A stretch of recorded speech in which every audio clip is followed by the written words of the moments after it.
नमस्ते, वेलकम और welcome back to the educational channel of Botany Adda में आप सभी का स्वागत है। गाइज, आज मैं आपको MSc second semester zoology paper 4 के जो है वो मोस्ट इम्पॉर्टेंट क्वेश्चन बताने वाली हूँ। सो वीडियो के एंड तक बने रहिएगा। इससे पहले मैंने आपको पेपर फर्स्ट, सेकंड, थर्ड तीनों के इम्पॉर्टेंट क्वेश्चन ऑलरेडी चैनल पर अपलोड कर दिए, सेपरेट प्लेलिस्ट भी बना दिए। सो आप जाकर चेक कर लेना यदि आप लोगों ने नहीं देखे हो तो। ठीक है, तो जो आपका पेपर 4 थे इसका नाम है molecular cell biology and genetics. ये है आपका चौथा पेपर। हिंदी और इंग्लिश दोनों में मैं आपको जो है वो इसके इम्पॉर्टेंट क्वेश्चन बताऊंगी, साथ ही साथ एक्सप्लेन भी करूंगी, जिससे कि आप लोगों को सारे क्वेश्चन क्लियर हो जाएं।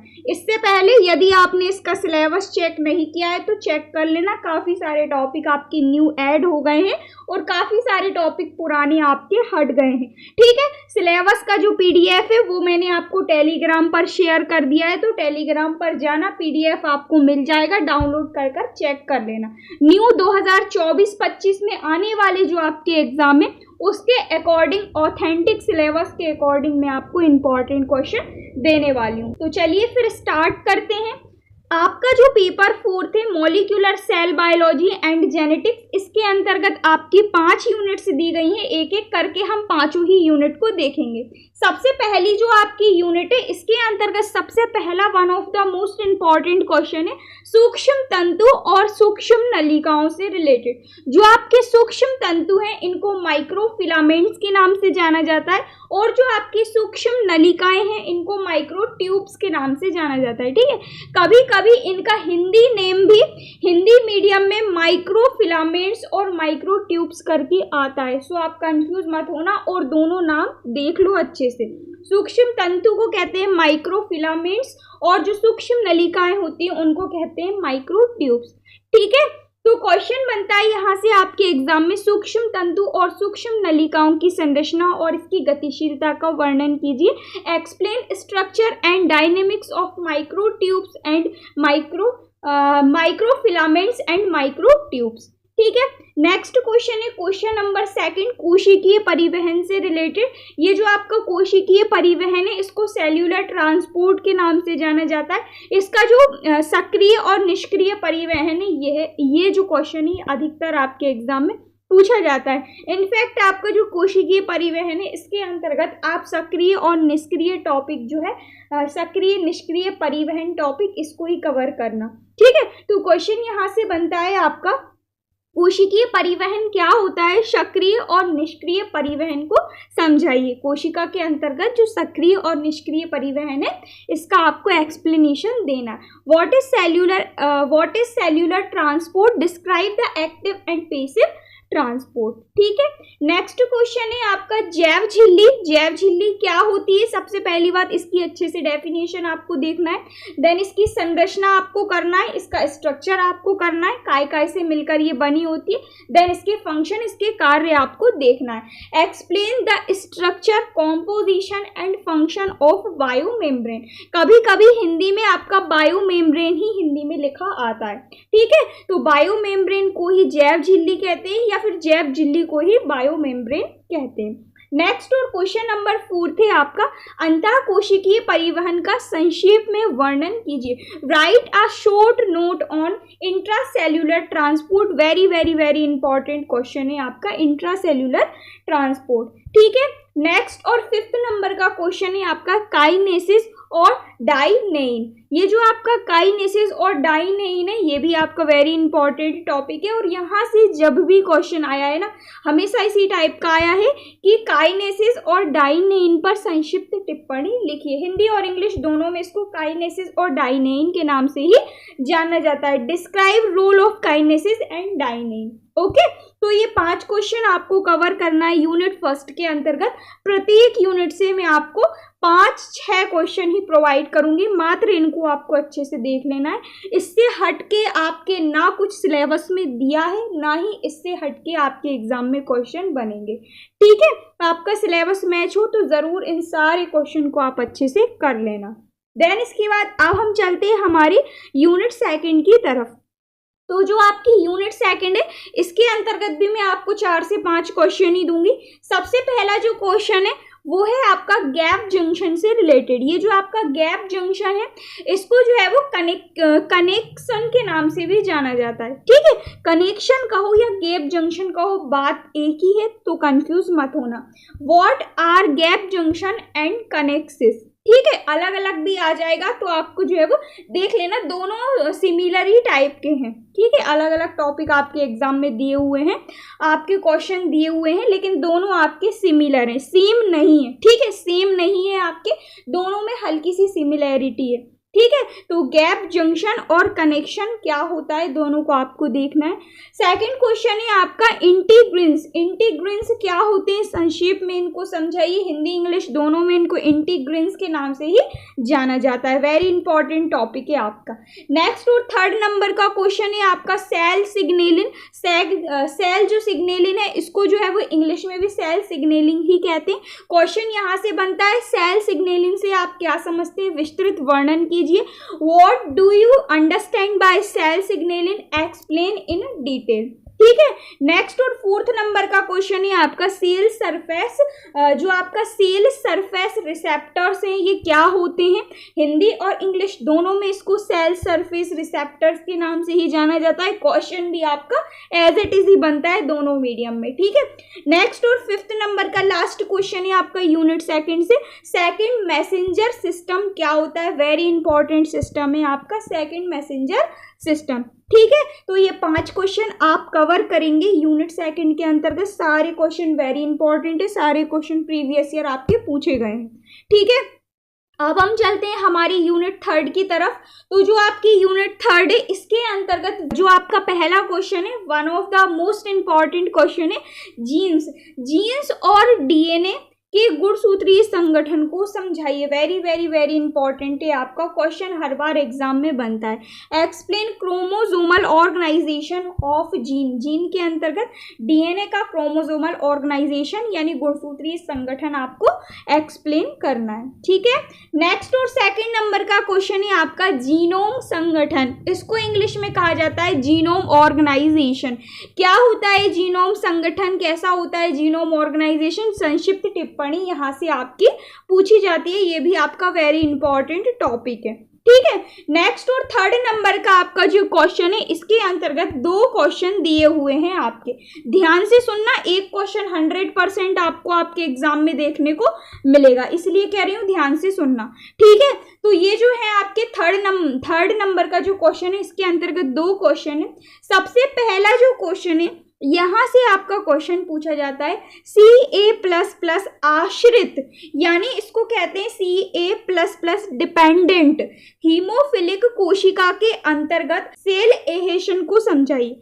क्या, Ca++ आश्रित हीमोफिलिक कोशिका के अंतर्गत सेल एहेशन को आपको समझाना है, ठीक है। सेल एहेशन थ्योरी दी गई है आपकी Ca++ डिपेंडेंट के अंतर्गत और Ca++ इंडिपेंडेंट के अंतर्गत, ठीक है। इसको आप कैल्शियम भी बोल सकते हैं, Ca++ भी बोल सकते हैं, ठीक है।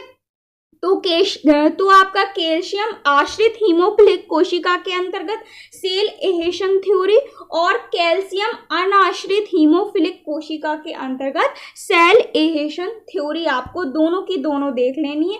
दोनों की दोनों अलग अलग थ्योरी हैं आपकी, ठीक है। पिछली बार 2023 के अंतर्गत पूछी गई थी आपकी सेल जो आपकी आश्रित हीमोफिलिक कोशिका है, कैल्शियम आश्रित हीमोफिलिक जो आपकी कोशिका है, इसके अंतर्गत सेल एहेशन थ्योरी आपकी पूछी गई थी। इस बार आपकी इंडिपेंडेंट होमोफिलिक सेल में आ जाए, आप देख लेना, दोनों में से एक तो पूछी ही जाएगी, ठीक है। इसके बाद अब हम चलते हैं हमारे फोर्थ क्वेश्चन की तरफ। तो हमारा जो फोर्थ क्वेश्चन है वो है आपका कोशिका में डीएनए की पैकेजिंग को समझाइए। Explain DNA packaging in cell. Very very very important topic है आपका, वेरी इजी है और इसको मैंने आपको एक्सप्लेन भी किया हुआ है, चैनल पर जाकर देख लेना, आपको डिस्क्रिप्शन में लिंक भी मिल जाएगी, ठीक है। तो आपका ये जो टॉपिक है ये आपका कवर हो जाएगा। बहुत अच्छा टॉपिक है, बहुत इजी टॉपिक है और मैंने आपको एक्सप्लेन भी कर दिया है, नोट्स भी प्रोवाइड कर दिया है, ठीक है। तो ये हुआ आपकी थर्ड यूनिट कंप्लीट। इसके अंतर्गत भी आपको 4 से 5 क्वेश्चन दिए जो आपका थर्ड क्वेश्चन है, इसमें दोनों थ्योरी आपको अच्छे से करना है। एक थ्योरी इस बार आपको आपके एग्जाम में देखने को मिलेगी, जीनोम ऑर्गेनाइजेशन देख लेना। डीएनए पैकेजिंग ऑलरेडी मैंने आपको एक्सप्लेन कर दिया है, चैनल पर आपको जो है इसकी वीडियो मिल जाएगी। देन आपको क्रोमोसोमल ऑर्गेनाइजेशन कर लेना है जीन के अंतर्गत, ठीक है। मात्र इतना ही करना, छोटी सी यूनिट है आपकी यूनिट थर्ड। अब हम चलते हैं हमारी फोर्थ यूनिट की तरफ। तो जो हमारी फोर्थ यूनिट है ये भी काफी अच्छी यूनिट है, चुनिंदा क्वेश्चन मैं आपको दूंगी इसके अंतर्गत। सबसे पहला जो क्वेश्चन है वो है आपका ड्रोसोफिला में लिंग निर्धारण, यानी explain sex determination in Drosophila. Drosophila के अंतर्गत आपको लिंग निर्धारण यानी सेक्स डिटर्मिनेशन की प्रोसेस किस टाइप से होती है वो आपको एक्सप्लेन करना है। अच्छा क्वेश्चन है, इंपॉर्टेंट क्वेश्चन है, ठीक है। नेक्स्ट और सेकंड नंबर का क्वेश्चन है आपका, जो स्तनधारी होते हैं, जो मैमल्स होते हैं, उनमें लिंग निर्धारण की प्रोसेस कैसे होती है, किस टाइप से होती है। तो उसी के अंतर्गत आपका पिछली बार मैंने देखा 2021 और 2022 के अंतर्गत क्वेश्चन इस टाइप से पूछा गया था। और ये जो आपका क्वेश्चन नंबर सेकंड है, ये आपका जो स्तनधारी होते हैं, जो मैमल्स होते हैं, इनमें सेक्स डिटर्मिनेशन की प्रोसेस से रिलेटेड ही था, ठीक है। तो क्वेश्चन कुछ इस टाइप से पूछा गया था आपका, घुमा फिराकर लिंग निर्धारण के विभिन्न प्रारूपों को समझाते हुए एक्स एक्स मादा समरूपी, ठीक है, एक्स एक्स मादा समरूपी और एक्स वाई नर विषम रूपी प्रारूप को उदाहरण सहित समझाइए। यानी मेल और फीमेल समरूपी और विषम रूपी दोनों के अंतर्गत आपको सेक्स डिटर्मिनेशन की प्रोसेस को समझाना है विद एग्जाम्पल, ठीक है। जिस भी स्तनधारी की आप जो है वो सेक्स डिटर्मिनेशन की प्रोसेस को एक्सप्लेन करेंगे उसको आपको नीचे एग्जाम्पल लिख देना है, समझ गए आप। तो ये जो आपका सेकंड क्वेश्चन है ये आपके स्तनधारियों में लिंग निर्धारण जो आपका टॉपिक दिया हुआ है उसी से रिलेटेड है, और क्वेश्चन कुछ इस टाइप का घुमा फिराकर आपका 2021-22 में पूछा गया था, ठीक है। इसके बाद है question number third. Question number third है आपका ह्यूमन साइटोजेनेसिस की प्रोसेस को समझाइए। ह्यूमन साइटोजेनेसिस से आप क्या समझते हैं, समझाइए, एक्सप्लेन कीजिए। नेक्स्ट और फोर्थ नंबर का क्वेश्चन है आपका डोसेज कंपनसेशन। जो आपका डोसेज कंपनसेशन की प्रोसेस है ये क्या होती है, इससे आप क्या समझते हैं, समझाइए। ये भी आपका very very very important question है। और ये दोनों जो आपके क्वेश्चन है यहाँ से एक क्वेश्चन आपको देखने को मिलेगा 100%, डोसेज कंपनसेशन और ह्यूमन साइटोजेनेसिस, ठीक है। दोनों को अच्छे से देख लेना, संक्षिप्त टिप्पणी भी क्वेश्चन आपका पूछा जाता है। देन इसके बाद जो आपका पांचवा क्वेश्चन है, यहाँ से क्वेश्चन तो आपका पूछा जाता है क्योंकि ये आपका सेपरेट टॉपिक दिया हुआ है, ठीक है। HGP यानी जो आपका HGP है इसकी फुल फॉर्म मैंने आपको कई बार बताई हुई है, ह्यूमन जीनोम प्रोजेक्ट। क्या, ह्यूमन जीनोम प्रोजेक्ट, ये है आपका HGP पूरा का पूरा प्रोजेक्ट दिया हुआ है। काफ़ी सारे टॉपिक आपके इसके अंतर्गत दिए हुए हैं। HGP क्या होता है, इसका कार्य क्या होता है, किस तरीके से ये फंक्शन करता है, किस मॉडल पर ये आधारित है, पूरा का पूरा आपका प्रोजेक्ट दिया हुआ है। तो इसको आपको देख लेना है, 5 नंबर का सेपरेट टॉपिक है आपका ह्यूमन जीनोम प्रोजेक्ट, ठीक है। मानव जीनोम परियोजना इसको हिंदी में कहा जाता है। तो हिंदी और इंग्लिश दोनों मीडियम के स्टूडेंट समझ गए होंगे। और ये 5 क्वेश्चन आप देख लेना। सबसे पहले मैंने आपको ड्रोसोफिला में सेक्स डिटर्मिनेशन की प्रोसेस बताई। देन मैमल्स में मैंने आपको सेक्स डिटर्मिनेशन की प्रोसेस के अंतर्गत मैंने आपको सेकंड क्वेश्चन बताया।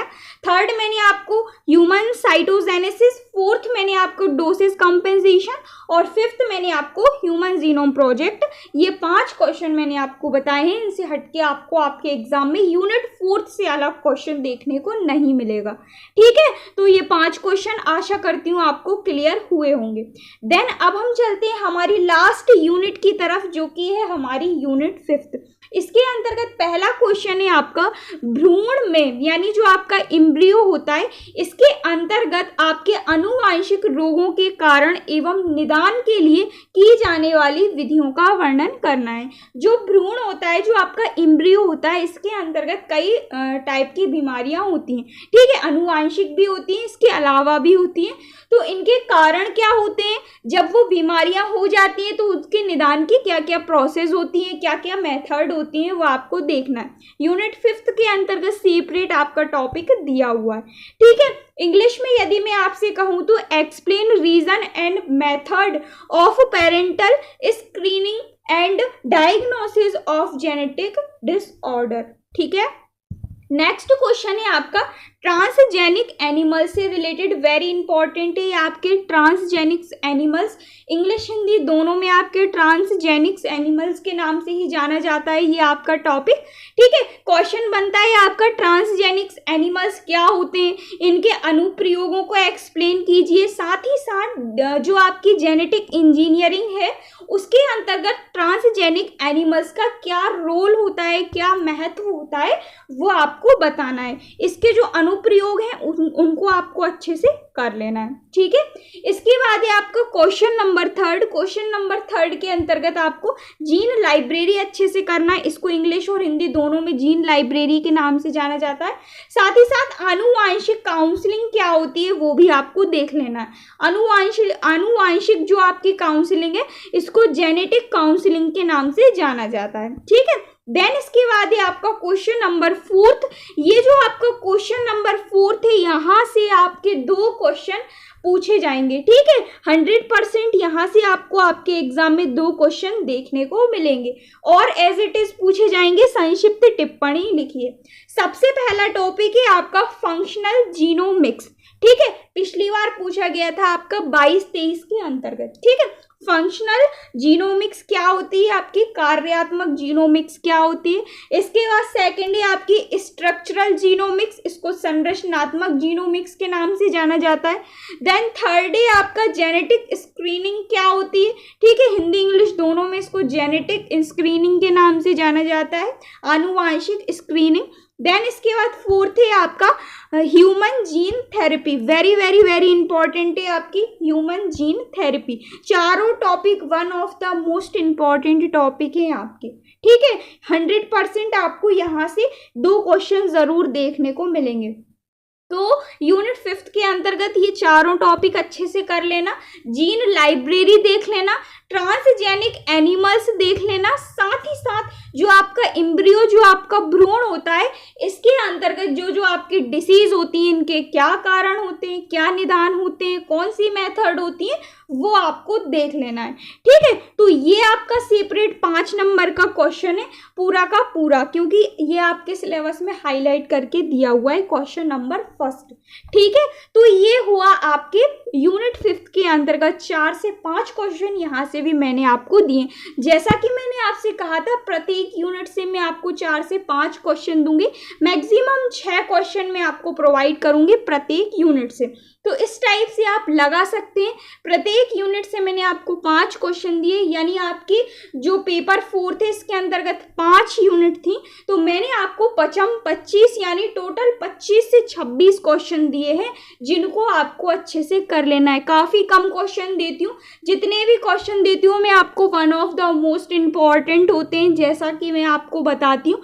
इनको भी यदि आप नहीं कर रहे हैं तो आपकी जो तैयारी है बहुत ही ज़ीरो लेवल पे है, इसीलिए आपके एग्ज़ाम भी आने वाले हैं। न्यू सिलेबस के अकॉर्डिंग मैं आपको कंटेंट प्रोवाइड करती हूँ, मैं आपको इम्पॉर्टेंट क्वेश्चन प्रोवाइड करती हूँ, आंसर की PDF मैं आपको टेलीग्राम पर शेयर कर देती हूँ। तो अभी तक यदि आप टेलीग्राम पर नहीं जुड़े हैं तो टेलीग्राम पर जाकर जुड़ जाना, मैंने आपको डिस्क्रिप्शन में लिंक दे दिए, ठीक है। डिस्क्रिप्शन में आपको टेलीग्राम की लिंक मिल जाएगी, टेलीग्राम पर जाकर जुड़ जाना। काफ़ी सारे PDF में आपको जो जो मेरे पास होते हैं वो मैं आपको टेलीग्राम पर शेयर कर देती हूँ, ठीक है। इसके अलावा वीडियो आपको कैसी लगी मुझे नीचे कमेंट करके बताना, लाइक ज़रूर करना, चैनल को सब्सक्राइब ज़रूर करना, क्योंकि मैं आपको हर क्लास में, हर सेमेस्टर में मैं आपको इसी टाइप से हेल्प करती चलूँगी। ठीक है, इंपॉर्टेंट क्वेश्चन, आंसर, PDF सभी कुछ मैं आपको प्रोवाइड करती चलूँगी। ठीक है, तो चलिए मिलते हैं फिर नेक्स्ट वीडियो में न्यू टॉपिक के साथ। Thank you so much for watching, keep on learning.